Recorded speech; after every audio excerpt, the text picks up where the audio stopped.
Bienvenidos todos. Estamos muy contentos de estar aquí en este webinar Cultura en Ejecución.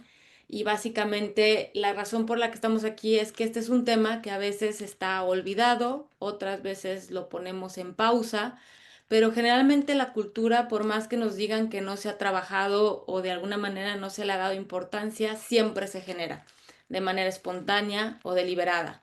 Entonces, justo la intención del día de hoy es platicar un poco de esto. Y con nosotros está Thierry de Beisac, espero haberlo dicho bien, y quien acompaña a líderes y equipos a llevar la estrategia a la acción, conectando resultados con el propósito desde hace más de 20 años. También estoy muy contenta de compartir este panel con Manuel Macedo, quien ha vivido la ejecución desde adentro, liderando transformaciones donde la cultura define el éxito. Y bueno, en estas mi nombre es Erika Reyes y a mí me apasiona ayudar a las organizaciones a ejecutar con conciencia, coherencia y sentido tanto la estrategia como la parte cultural. Y antes de entrar en materia, les voy a pedir que nos ayuden con una pequeña encuesta que ahorita les van a poner ahí la pantalla. Denos unos minutos para la parte técnica. Ya salió la encuesta. Y bueno, en lo que vamos en esa encuesta, lo primero que vamos a platicar es qué entendemos todos por en términos de cultura. Y ahí está la encuesta.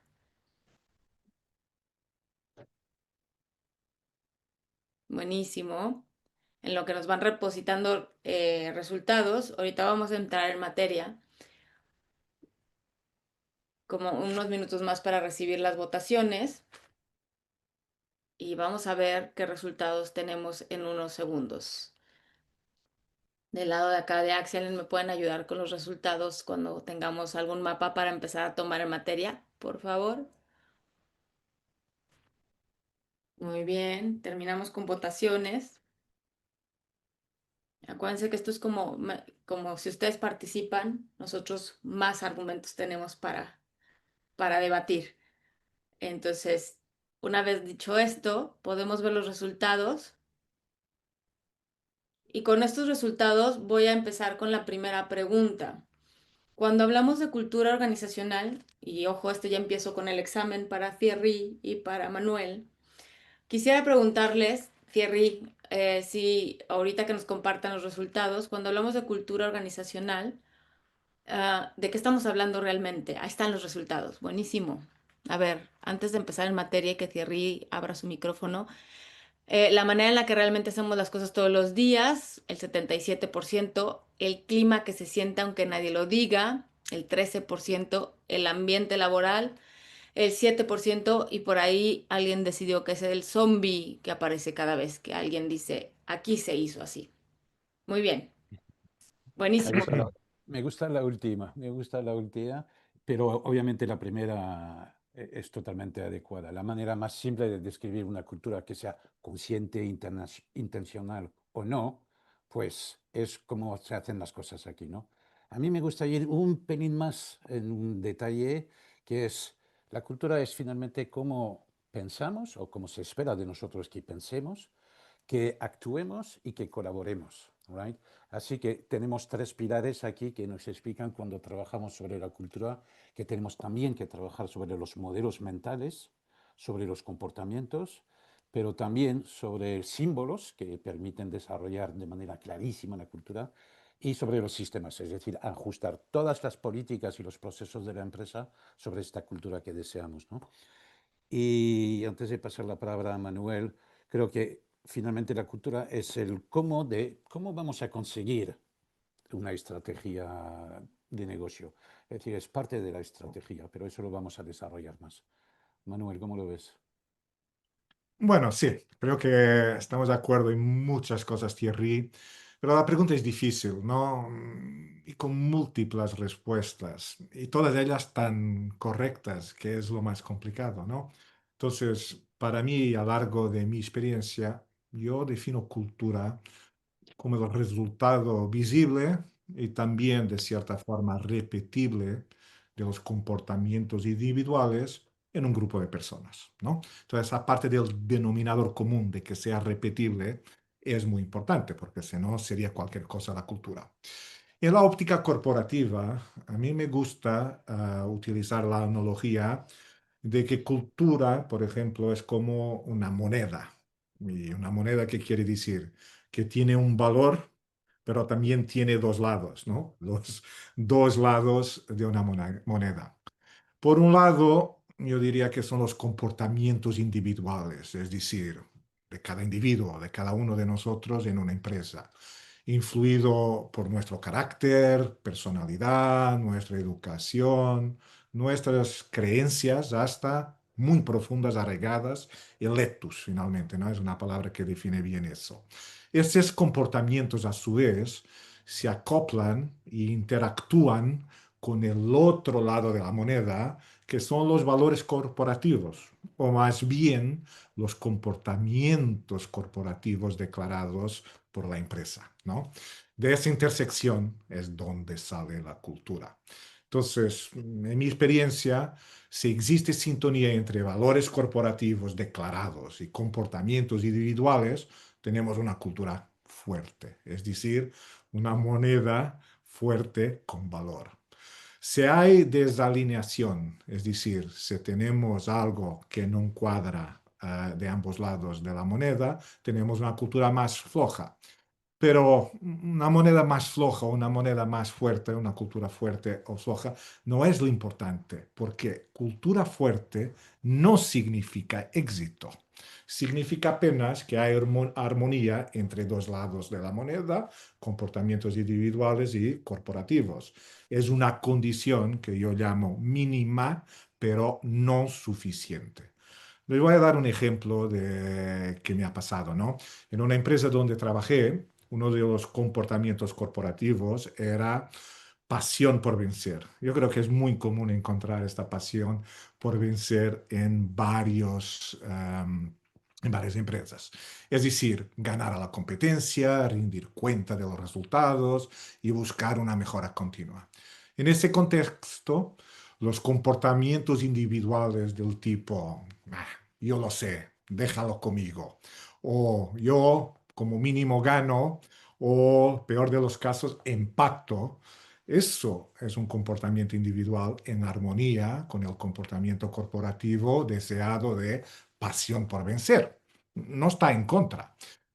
Hay por ende una cultura fuerte, pero eso no es necesariamente sinónimo de éxito empresarial. Por ejemplo, una cultura fuerte como la que acabo de describir, sin más, donde los más introvertidos, por ejemplo, no van a juego, porque todo está con los alfa, puede rápidamente volverse un bloqueo cultural. La gente calla y no expresa su opinión. El otro lado, ¿no? El otro ejemplo que me ha pasado ha sido, por ejemplo, en una empresa donde he tenido la oportunidad de adquirirla y hacer una fusión. Y el comportamiento corporativo, por ejemplo, declarado era transparencia. Vamos a ser transparentes, aquí nos contamos todos. Pero los comportamientos individuales eran de no compartir, incluso ocultar las malas noticias para no afectar el ambiente, a la moral colectiva, ¿no? Aquí se ve claramente una falta de alineación entre los dos lados de la moneda. Cultura débil, eso sí, es fracaso garantizado. O sea, como conclusión, la entrada al juego del éxito con la cultura se hace con consistencia entre valores declarados y los comportamientos vividos. Una cultura fuerte es una moneda con valor elevado, pero no es de per se garantía de éxito si no cuidamos los bloqueos culturales que pueden de ahí salir. Muchísimas gracias, Manuel y Thierry. De hecho, haciendo nada más una especie de wrap up, ahorita que hablabas de los comportamientos individuales, recordé mucho algo que nosotros decimos continuamente en los talleres, que se vuelven los comportamientos los que hacemos, pero sobre todo también los que toleramos, ¿no? Y los que permitimos de manera por omisión. Thierry, ¿quieres abonar algo más antes de movernos a la siguiente pregunta? Sí, sí, algo súper estratégico. ¿Por qué estás vestida de esta manera y por qué me acompañan mis amigos? Entonces, a ver si nos puedes contar por qué Porque tienes... aquí a nosotros nos dijeron, y casi termino de Catrina si no fuera porque el equipo fue cero solidario y entonces no voy a ir sola yo en la vergüenza, pero a mí me dijeron que el día de hoy era un spooky webinar que estaba dirigido al tema de Halloween. Entonces, ese es el insight del día. Espero que todos mañana o de aquí al viernes en alguna ocasión tengan oportunidad de en su cultura también divertirse un poco. Ese es un poco el scope del día de hoy. Y bueno, ya con eso en materia, muchísimas gracias por acentuarlo y dejar presente que no es que me vista así todos los días. Nos vamos a mover a la siguiente pregunta, si me ayudan de mi lado. Les tenemos otra pregunta en la que también les pedimos que participen porque esto nos ayuda mucho a entender lo que vemos todos y eso tiene que ver con la estrategia. En alguna ocasión, mucho lo hemos comentado, que vemos como dos ejes o dos pilares en las organizaciones, eh, la estrategia y la cultura, y queremos hablar un poco al respecto. Entonces, con esto, denme oportunidad de que salga la siguiente encuesta. Son 4 preguntitas. Muy bien. Y es, ¿cómo impacta la cultura en la ejecución y los resultados de negocio? Yo no les voy a dar la respuesta ni se las voy a soplar. Es A, muy alto, impacta significativamente. B, medio, impacta de manera moderada. C, bajo, impacta mínimamente. Digo, si la tenemos, la estrategia llega y si no la tenemos, igual empuja. Y D, pues la verdad es que no tenemos ninguna evidencia del impacto que tenga la cultura en el KPI, objetivo, plan estratégico, etcétera. Ahorita vamos a ver los resultados. Digo, se los fui leyendo un poco para en lo que vamos depositando resultados. A nosotros no nos dejan votar, no lo tienen prohibido porque no quieren que movamos las tendencias, ni hablar. Vi que se incorporó más gente, buenísimo, 52 personas. Bienvenidos a los que llegaron un poco más tarde y no los vimos. Si nos quieren compartir en las preguntas y respuestas de dónde vienen y cómo llegan. Mientras tanto, vamos a ver los resultados. Impacto de la cultura en la ejecución. El 83% piensa que impacta significativamente. El 10% piensa que impacta de manera moderada. Un 3% piensa que impacta de una manera baja, no tiene tanta relevancia. Y al final hay quien tiene la honestidad de decir muchas gracias por la confianza de que ahorita no se están midiendo, entonces no hay ninguna evidencia. Y con esto, ahora, para que digan que no tengo favoritos, voy a empezar de manera inversa. Manuel, ¿qué nos puedes ayudar? Voy a la siguiente pregunta. Digo, claro que el poll ya estuvo ahí, pero la pregunta es, si la estrategia define lo que queremos lograr, generalmente es, ¿a dónde vamos? ¿Cómo definirías la cultura en términos de cómo la involucra? ¿Es el cómo llegamos? ¿Es el por qué? ¿Es el qué? Sí. Ayúdanos a Bueno, entender. es una buena pregunta, ¿no? Te felicito. Y definitivamente cultura y estrategia van ambas de la mano, van juntas. La estrategia, yo creo que definida, la estrategia que se define debe ser ejecutada, ¿no? Preferencialmente por seres humanos, por gente, por equipos, ¿no?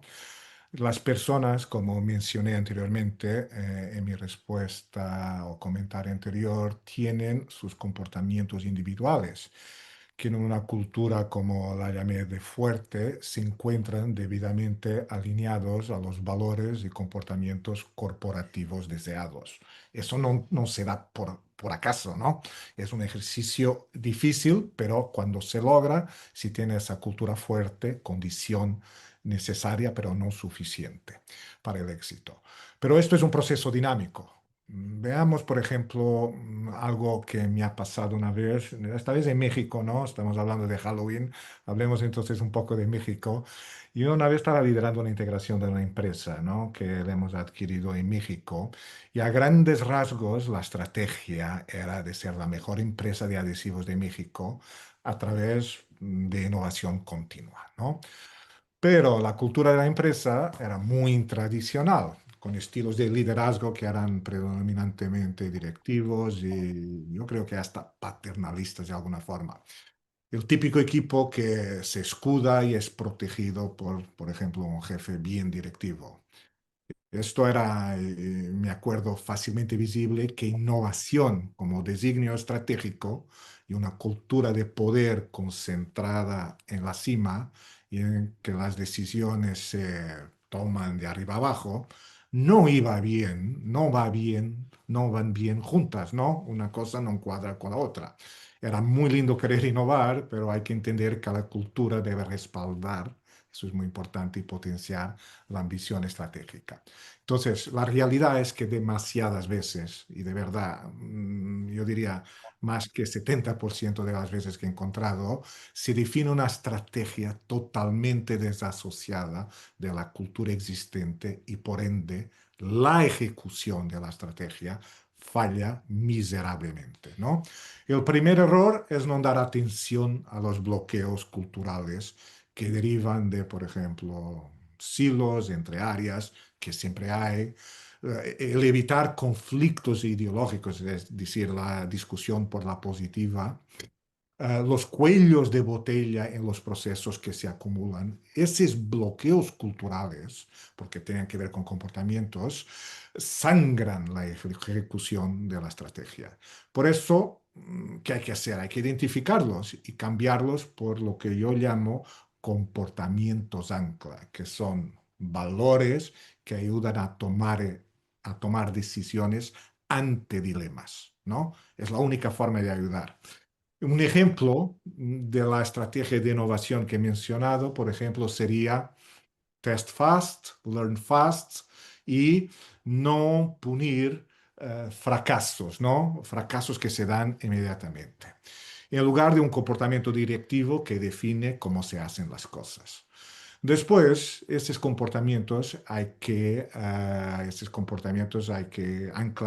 hay que aplicarlos a las rutinas del negocio, no apenas al ejemplo de la innovación, pero a todas las rutinas que tenemos en un negocio.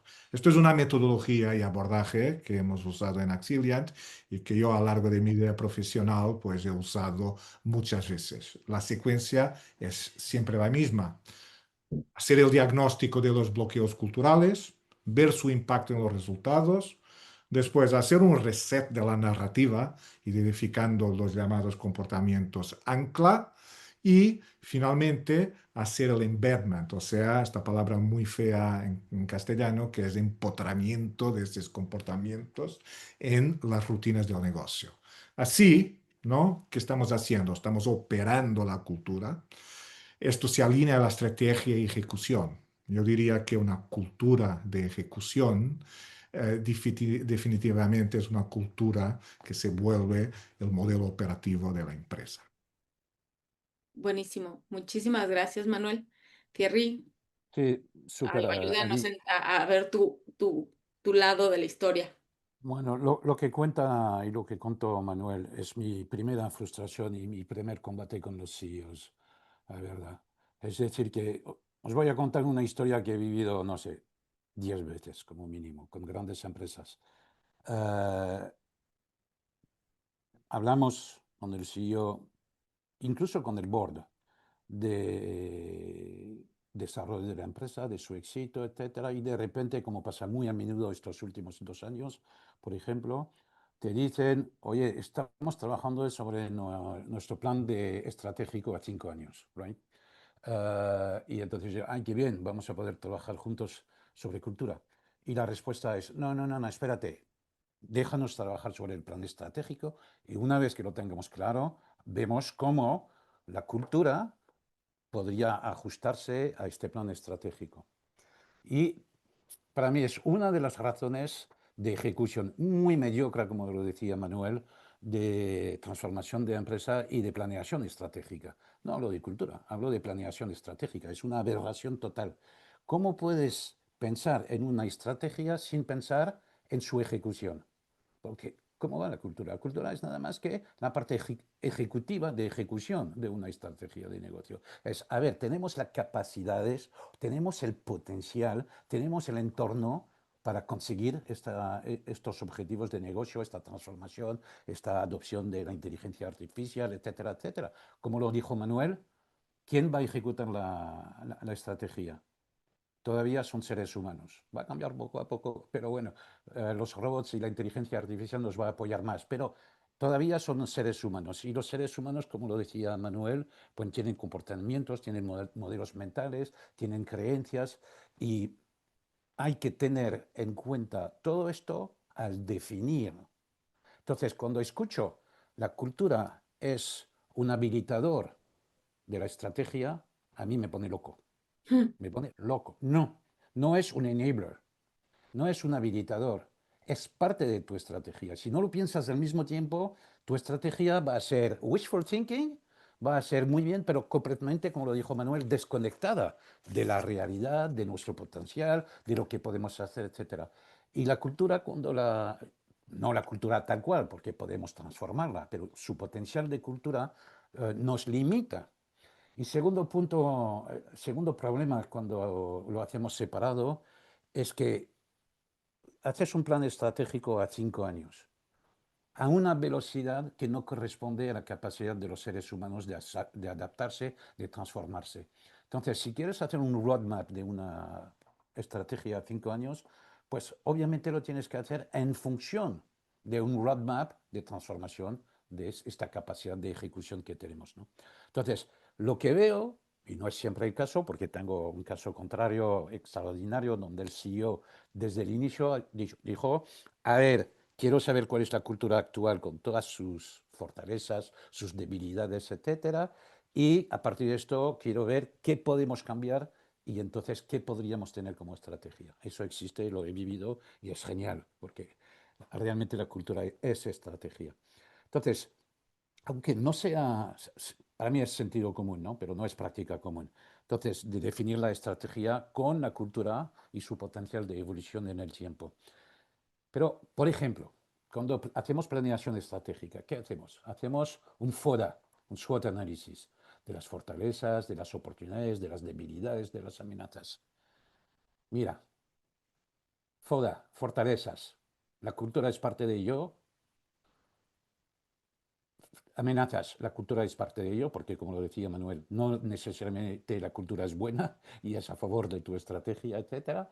Las debilidades, tu cultura tiene elementos de debilidad para tener una estrategia cierta y obviamente amenazas igual. Entonces, ¿cómo podemos hacer un SWOT análisis de negocio, un FODA, sin incluir la cultura? Es un ejemplo súper concreto, súper práctico. Y no lo ponen. Bueno, eso es lo que... Entonces, ¿qué cambia cuando realmente lo hacemos como acabo de decirlo? Primero tenemos un plan estratégico realista, que no va a quemar la gente, que no va a hacer que la gente se diga, bueno, lo que quieres es que cambiemos totalmente como personas, y no es así, pero también puede ser ambicioso, es decir, que pones en consideración la cultura deseada, que es algo transformativo, ¿no? La segunda es la alineación de ritmo de cambio, importantísimo. Y cuando hablamos de mala ejecución, de ejecución mediocre, es también porque hay esta desalineación en la capacidad en el tiempo de cambiar las cosas, ¿no? Y luego, obviamente, pues si lo haces bien, tienes una ejecución muy impactante, que tiene sentido y que integra justamente estos dos elementos. Bueno, he sido largo, apasionado, pero es lo que más me pone nervioso cuando veo un CEO que piensa así. Ahorita vamos a seguir con más temas que te apasionan, así que no te preocupes. Y un poco por redondear lo que mencionaban los dos en cuanto al trabajo en sí, lo que es que luego está anclado y se declara en la estrategia otra cosa, mucho de lo que nos topamos de repente son incongruencias, le decimos, en lo que se está declarando en la estrategia, que va a pasar en proyectos transversales que tendrían, por ejemplo, que tener trabajo en equipo, pero el KPI sigue valorando el trabajo individual o el tablero de compensaciones sigue enfocado en el tema individual. Entonces, ¿en qué momento esa incongruencia nos va a ayudar a llegar a la estrategia si siguen anclados procesos y comportamientos que no se han evaluado si abonan o no a la misma, ¿no? Entonces, bueno, es un ejemplo también muy puntual de lo que nos topamos de repente en las organizaciones. Y con esto me quiero meter a la tercera pregunta que ya no tiene un poll, pero que creo que vale la pena abordar, y es el tema de las creencias. Nosotros hablamos mucho de modelos mentales, ¿no? Que hay en las empresas. ¿Cuáles son estas creencias, fantasmas, ideas que tenemos adentro de las organizaciones de lo que es cultura o mitos de quién la tiene que ejecutar, quién la liderea? Tenemos un chorro de ideas con las que nos topamos cuando llegamos a trabajar en las empresas. Entonces, ahora sí, Thierry, vas tú para que cierre más, Manuel, al revés. Bueno, la lista es larguísima. Los mitos, los errores, los horrores, ya que estamos en Halloween.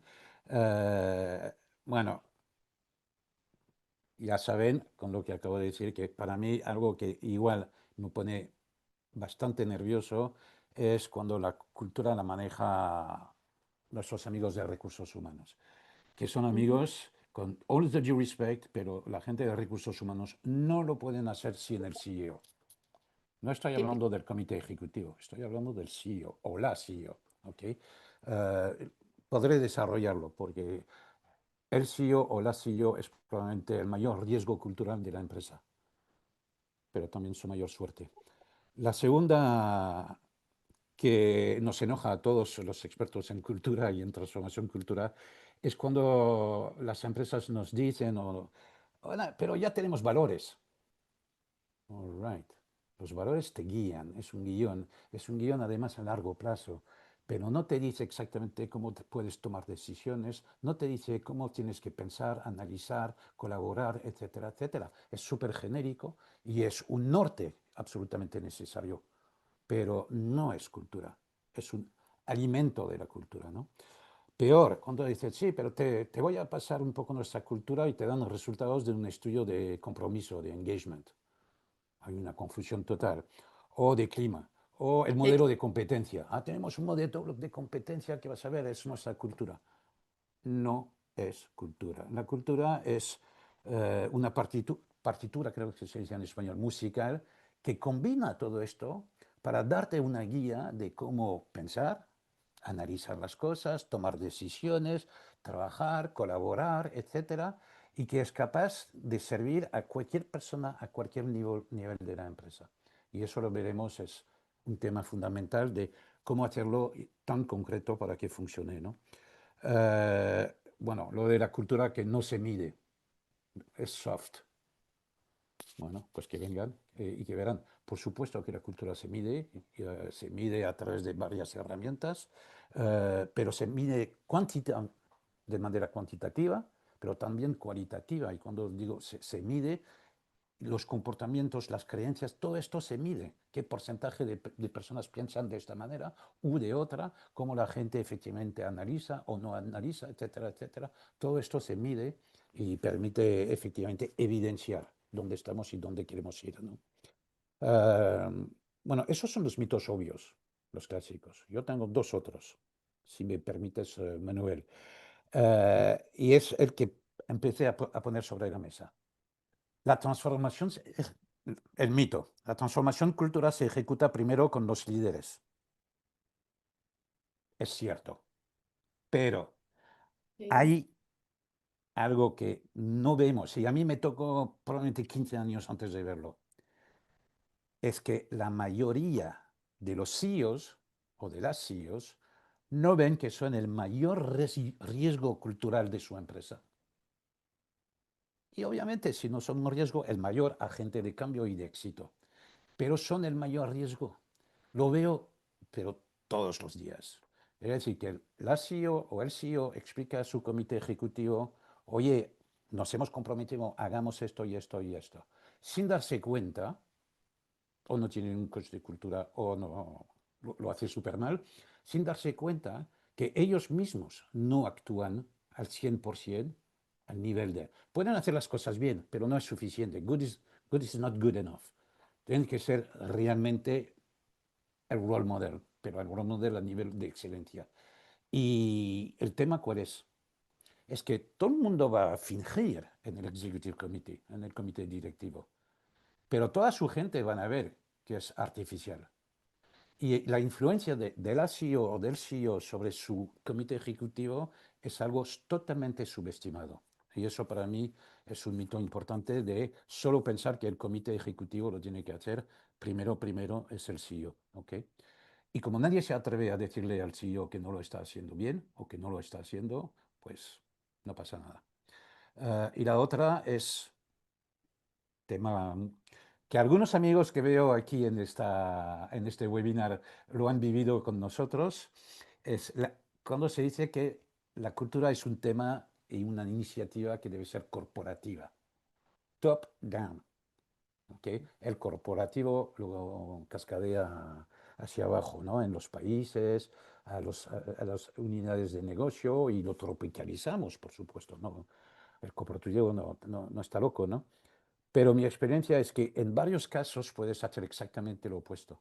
Es decir, puedes tener un proceso de bottom-up, donde empiezas en una business unit o en un país y lo subes en los otros países y lo consolidas luego efectivamente a nivel corporativo. Y aquí tenemos algunos amigos que una empresa global pero mexicana que compró, hizo una adquisición muy grande en Brasil, ya se reconocen, y todo el tema de cultura empezó ahí, donde teníamos que integrar en un proceso de post-merger integration, pues integrar este conglomerado brasileño en una empresa global, etcétera. No voy a dar más detalles. Y teníamos 6 meses para garantizar la continuidad del negocio, etcétera. Y ha sido un gran éxito. Hicieron un trabajo extraordinario de cultura de liderazgo y luego de cultura organizacional, hasta tal punto que como fue y es una empresa que creció con muchas adquisiciones en varios países, pues empezamos a subir lo que se hizo en Brasil a México, a Argentina, a Estados Unidos, a Canadá, y luego cuando hubieron nuevas adquisiciones, una cultura para comprar en Inglaterra, en Middle East, etcétera, etcétera. Y fue un proceso bottom-up, finalmente, right? Y lo bueno de esto, ¿qué es? ¿Por qué es bueno? Es que finalmente cada unidad de negocio, cada país, pues compró este proceso porque era el suyo. Y segundo, estaba súper alineado a lo que decía Manuel, mi negocio, mi contexto, mi cultura también nacional, etcétera, etcétera. Entonces, es como siempre, cuando haces participar a la gente, pues tienes un impacto y una ejecución mucho mejor. Manuel, no sé, digo, por no andar demasiado en esta pregunta, porque todavía tenemos algún par importantes que abordar y luego nos movemos en el tiempo. ¿Quieres agregar algún mito que hayamos dejado fuera ahorita que participó Thierry? Sí, a ver, claro que sí. Thierry mencionó varios mitos, pero yo le voy a aprovechar para darle una mirada de una forma diferente. Es decir, hemos dicho que culturas fuertes, o yo he dicho que culturas fuertes necesitan tener, por un lado, una alineación de comportamientos individuales con los comportamientos declarados corporativos, ¿no? Esa es una condición de entrada, pero no de éxito. Entonces, vamos a los mitos que hacen con que, aunque haya una cultura potencialmente fuerte, esto se caiga por la base. El primer mito, y a mí me encantan las culturas de performance, ¿no? Por varios motivos que no interesa ahora, me encantan. Pero veo muchas veces el mito de confundir eso con la cultura del conocedor, del knower, versus del aprendiz o del learner. Es decir, el conocedor se sobrepone a el comportamiento, al modelo mental del aprendiz. Sabemos que el modo knower, ¿no? Conocedor, es cuando actuamos muchas veces desde la necesidad que tenemos de tener razón, ¿no? Es una mentalidad, si queremos, pues cerrada, ¿verdad? Creemos que ya sabemos todo y que los demás tienen que entendernos, ¿no? Tan inteligente que aquí soy y que estoy, como que no me entienden. El foco está muchas veces en defender mi punto de vista, ¿no?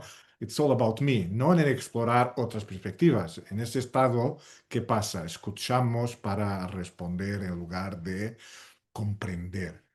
Cuando estamos en ese modelo mental, en ese modo, porque es una cultura de performance y yo creo que eso tiene que ver con conocimiento, que es el mito, entonces lo que queremos es ganar la conversación, no ganar comprensión, que es lo que lleva a la performance. Entonces, el conocedor, el knower, protege su ego, ¿no? Porque su identidad depende de qué? De saber. ¿Qué es él sin saber? Esa mentalidad finalmente le va a dar y nos da a todos, porque me pasa muchas veces, seguridad momentánea, pero desde luego bloquea la innovación y el aprendizaje. Y más importante, no permite para nada crear relaciones de confianza auténticas, porque convierte definitivamente un diálogo en una competencia de egos, ¿no? Eso, las culturas de performance. Y dos ejemplos más rapiditos. Culturas de purpose, que están muy en boga últimamente, ¿no? Que también hay muchas empresas, ¿no? Mi purpose, una cultura de purpose. Pues el mito es que muchas veces confunden cultura de purpose con victimismo versus ser protagonista o jugador, ¿no?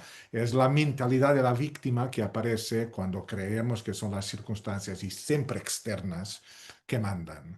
Es cuando decimos, no puedo hacer nada, el sistema está montado así, esto no depende de mí, el foco está en los otros, no en mí. Esta actitud, bueno, finalmente quita energía, apaga la iniciativa, la persona se convierte en una observadora de su propia historia y deja de ser autor de lo que sea. Y cuando caemos en ese patrón, porque todos caemos, y eso es el mito, en momentos de presión o frustración, entramos en el modo víctima. Entonces hay que cambiar el foco del problema al propósito, donde yo soy el protagonista de mi propósito y no apenas del propósito de la empresa, donde todos somos víctimas de cosas externas. Y para terminar en una frase, porque me encanta este otro mito que es confundir vulnerabilidad con debilidad. En equipos de alta performance, sobre todo, ah, el elemento confianza es la base de todo, pero esto implica dar a conocer mis vulnerabilidades, o sea, tener esa disponibilidad mental. Eso porque los superhéroes, ¿no? No actúan en la vida real. Suelen estar en nuestro imaginario y para que alguien confíe en mí, debo dar a conocer mis limitaciones también, si no, ¿cómo va a saber? No soy superhéroe, ¿no? Me parece evidente, pero es un mito. Gracias. No, gracias a ustedes. Digo, todos son cosas con las que entramos y vivimos en todas las organizaciones que participamos.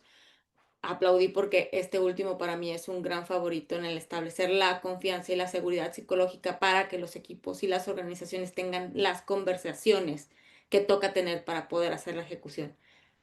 O sea, creo que para mí es como en el que levanto la ola y me identifico muchísimo. Teníamos una cuarta pregunta preparada, pero quiero privilegiar, y perdonen que les mueva el guión, pero quiero privilegiar dos preguntas que nos mandaron los participantes que están aquí y también insistirles a la gente que está conectada que si quieren poner, ya les puse en el chat el mensaje, pero que si quieren poner algún insight, alguna reflexión, alguna pregunta que quieren que ahondemos, por favor lo hagan, tanto en el chat como en preguntas y respuestas. Una de ellas que quiero privilegiar, y ahora voy a empezar con Manuel, es el tema, un poco, voy a mezclar algunas que mandaron, en el tema de la cultura, y que medio lo abordó Thierry, en la cultura de los países, pero cuando viene corporativo, pero que tenemos estas diferencias en donde pues la tropicalización pareciera que es un reto, pero entonces los comportamientos que tú mencionabas, Manuel, individuales chocan un poco con lo que el corporativo toca. ¿Qué has visto tú? ¿Cómo afecta la ejecución? ¿Cómo se mueve? Bueno, le he vivido, ¿no? Varias veces y he cometido muchísimos errores. Y el lado bueno es que he podido aprender y agradezco desde ya a todos que me han permitido ese aprendizaje, no obstante el dolor, ¿no? Es que operar a nivel de entendimiento cultural de global o headquarters y trasladarlo, llevarlo al nivel regional o local es un reto impresionante, ¿no? Porque hay que entender que los comportamientos ancla, ¿no? Este es en el origen que se definen y que van a parar los bloqueos culturales, que van a quitarlos, pueden tener y tienen de hecho un significado diferentes en diferentes geografías debido a la existencia de algo que todos sabemos que es la idiosincrasia local, ¿no? Entonces hay idiosincrasias que resultan más o menos difíciles la adopción. Hay que traducirlas, ¿no? Por ejemplo, yendo a lo que hablé antes, el foco en pasión por vencer, como un comportamiento, un valor que después resulta en comportamiento corporativo, muy importante en culturas de performance y muy enfocada en la contribución y superación individual. Esto puede parecer distante y hasta, yo diría, poco respetuoso en ciertos marcos idiosincráticos orientales e incluso en países latinos, donde la esfera de confianza, seguridad psicológica es muy relevante. Un ejemplo que lo sentí en la piel. Yo en México me pasó eso hace en el 2003, entonces hagan las cuentas. que me han dejado de hablar tanto, ¿no? Voy a contarles la historia. Entonces, yo iba un día pasando y un colega, alguien que me reportaba, me llamó y me dijo, oye, ¿te has dado cuenta que cuando pasas, vas en el pasillo, todo está en el teléfono? He dicho, ¿verdad? A ver, ¿qué me quiere decir, no? Y entonces me explicó de que este hábito pavoroso de querer preguntar cómo van las ventas, de una forma obsesiva, OCD, hiperventilado cada dos por tres, en una cultura latina como de esta empresa en México más afiliativa, pues los llenaba de vergüenza si no tenían los números que yo quisiera escuchar y me evitaban. Y me evitaban, no porque fuera malo, no porque no los ayudara, pero porque les hacía perder la cara. Eso es un ejemplo claro que hay que traducir. En Brasil, por ejemplo, para dar otro ejemplo de culturas latinas, hay opiniones, hay manifestaciones efusivas. En México, en Chile, hay silencios que por veces hay que entenderlos y que son respetuosos. Y en Estados Unidos, por ejemplo, y Europa, que se va más al grano, puede hasta parecer frieza o desinterés por otra persona el no tener esa efusión al inicio de una conversación, en el inicio de una reunión. Por ejemplo, la gente en culturas más western, Estados Unidos, Europa, no se toca, no se abraza, ¿no? Incluso ese tipo de manifestaciones de afecto crean constrangimiento. Me acuerdo una vez un CEO en una empresa global que llegó al aeropuerto y se quedó constrangido porque había gente con banderas de la empresa deseándolo welcome, ¿no? Que es una manifestación caliente, muchas veces buenísima, pero que eso nunca había. Entonces la traducción hay que dar entender de los dos lados de la moneda y es importante para crear confianza. Buenísimo. Eh, Thierry, voy a tirar otra pregunta para no abordar la misma. Y de ahí traigo dos preguntas muy buenas ya, y los que quieran seguir abonando en el chat para poder alcanzar a hacerlo todo. Por cierto, saludos. Ahí ya también clientes de nosotros salieron conocidos. Eh, Thierry, algo que no queremos dejar fuera y de abordar, aunque sea de manera rápida, es el tema de la transformación digital. Hay un tema con la llegada del IA, con la automatización de ciertas habilidades técnicas que está impactando en las organizaciones medianas, chicas de todo tamaño. ¿Cómo impacta esto en la cultura y en la ejecución? O sea, ¿de qué va? Bueno, sabes que estás hablando del peor gig del mundo, ¿no? Esa es mi marca. Y la verdad, ya trabajo al 50% de mi tiempo con la inteligencia artificial. 50, la mitad. Hace 8 meses era cero. ¿Ok? ¿Qué estoy diciendo con esto? Es que en nuestra propia profesión de transformación de la cultura, como lo dijo Manuel, no, hablamos de personas humanas. ¿Ok? No hablamos de números financieros únicamente, ni mucho menos. Somos coach de personas. Entonces, trabajamos con personas. Te puedo decir que hoy en día la inteligencia artificial está cambiando totalmente nuestra eficiencia, nuestra capacidad de ejecución, el impacto y el resultado en las empresas. Me impresiona realmente porque al contrario de lo que podríamos decir, la inteligencia artificial y la digitalización nos permiten hacer dos cosas. Primero, hacer un cascading, un despliegue masivo sobre decenas de miles de personas simultáneamente, ¿ok? De manera totalmente personalizada. Es decir, que a Manuel, a Erika, a Corina, a Félix, no les vamos a tratar de la misma manera, porque hay todo un proceso justamente de inteligencia artificial que combinamos con la inteligencia humana para poder hacer efectivamente despliegues de transformación cultural de manera masiva y personalizada. Podría entrar en muchos detalles, pero a los que les tienen miedo a la inteligencia artificial, por ejemplo, toda la parte de coaching, de mentoring que le damos a la inteligencia artificial, pues está pensada para evitar dos cosas, por ejemplo. Primera, que la gente deje de pensar por sí misma. Y ojalá haremos lo mismo para nuestros niños con el desarrollo de la inteligencia artificial.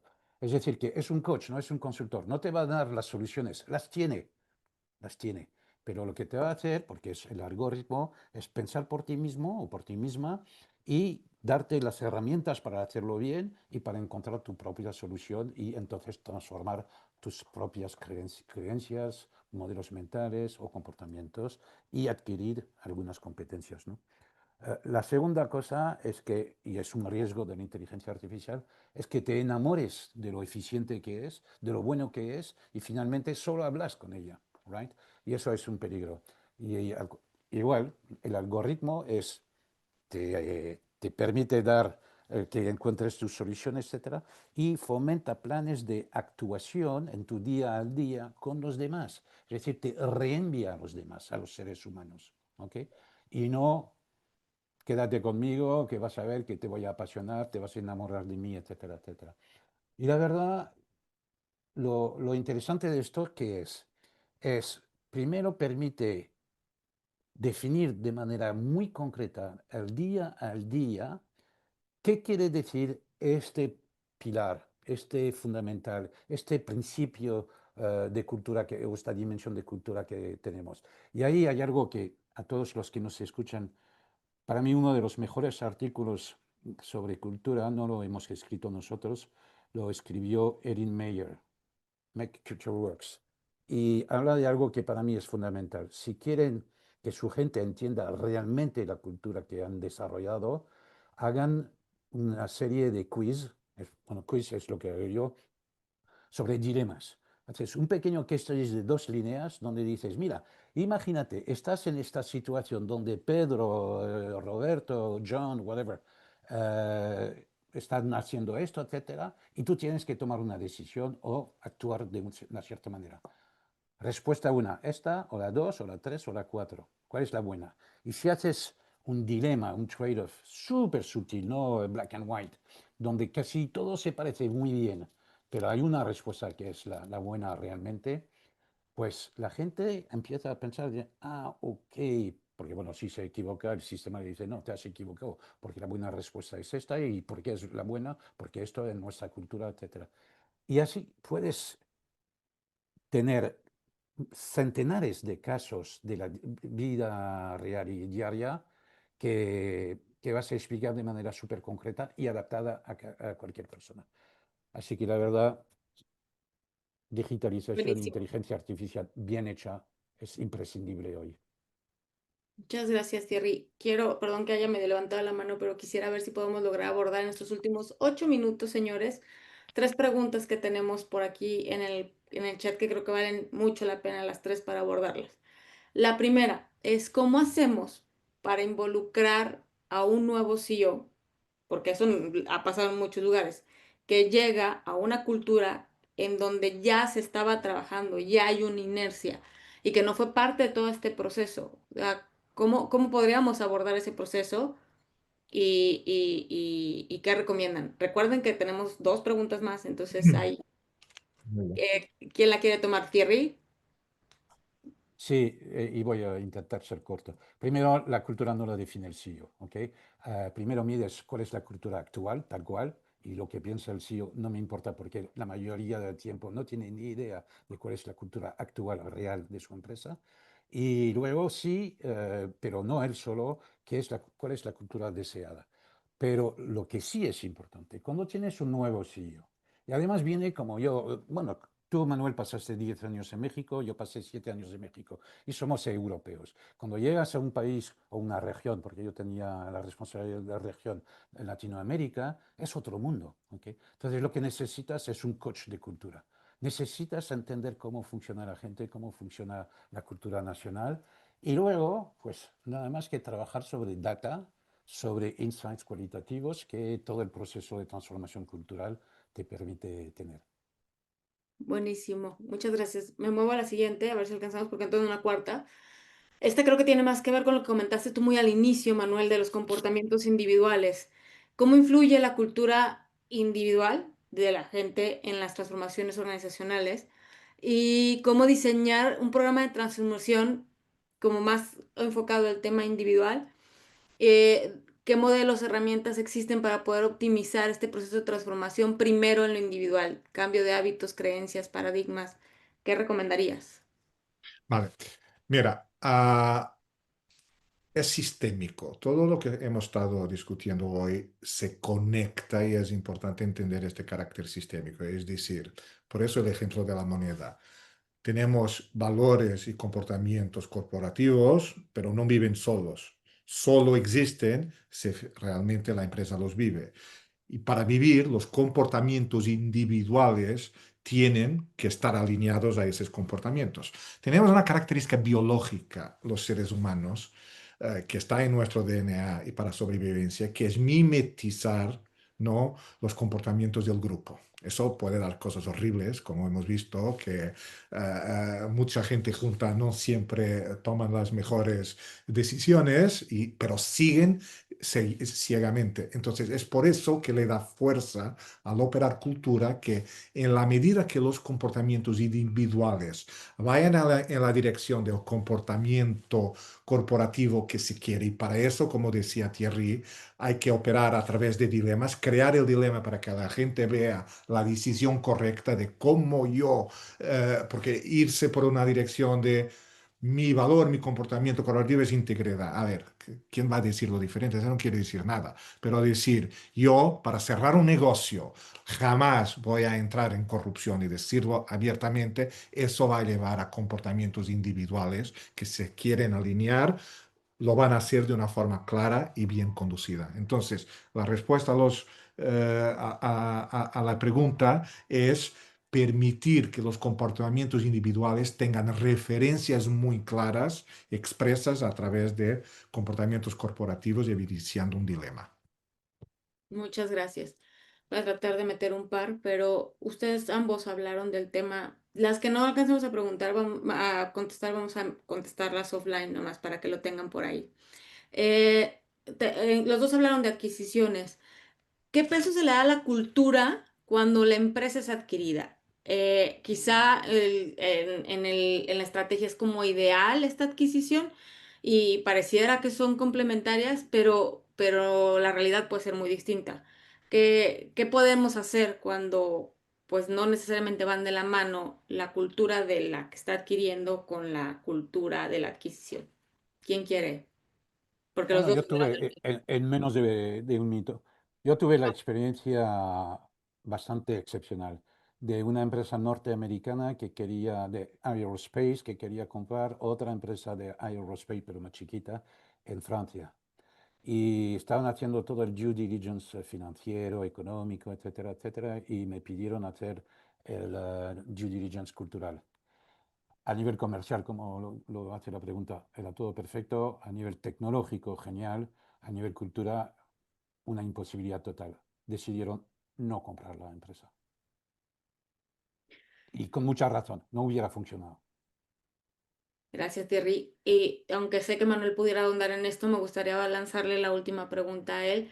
En temas de la cultura, se ve que la cultura de manera consistente es un esfuerzo como largo, por lo menos para mí creo que es uno de los mitos que creemos que va a suceder en 5 años y requiere mucho tiempo y dedicación. ¿Cómo se puede balancear esto con la premisa de la velocidad a la que van las organizaciones y lo que se está ejecutando, la operación y la estrategia? Bueno, como hablamos al inicio, la cultura es el reflejo de la integración de comportamientos individuales con los colectivos deseados por la empresa. Entonces, en la medida que se pueda ayudar a las personas a entender qué comportamientos individuales son los adecuados, los claros, y cómo esos están de acuerdo al comportamiento colectivo y que eso forma la cultura, la moneda fuerte, como característica necesaria para tener éxito, no suficiente, pero necesaria, lo estamos de alguna forma acelerando, ¿no? Son necesarios. Es decir, la cultura no se crea en 4 años. Al cuarto año, al tercer año, 361 días se creó la cultura. Se va creando en la medida que hay un proceso data-driven que nos diga dónde estén los bloqueos, que definamos los comportamientos ancla, que se enseña a la gente a aplicar esos comportamientos de sus rutinas del día a día y que se mida con KPIs, y esas metodologías hoy en día existen, es posible hacer aceleración, por ejemplo, en turnarounds o en integraciones hasta en 8 semanas. A ver, no es cambiar la cultura, es operar la cultura existente, integrar, por ejemplo, en adquisiciones de una forma efectiva en tan poco como 8 semanas. Excelente.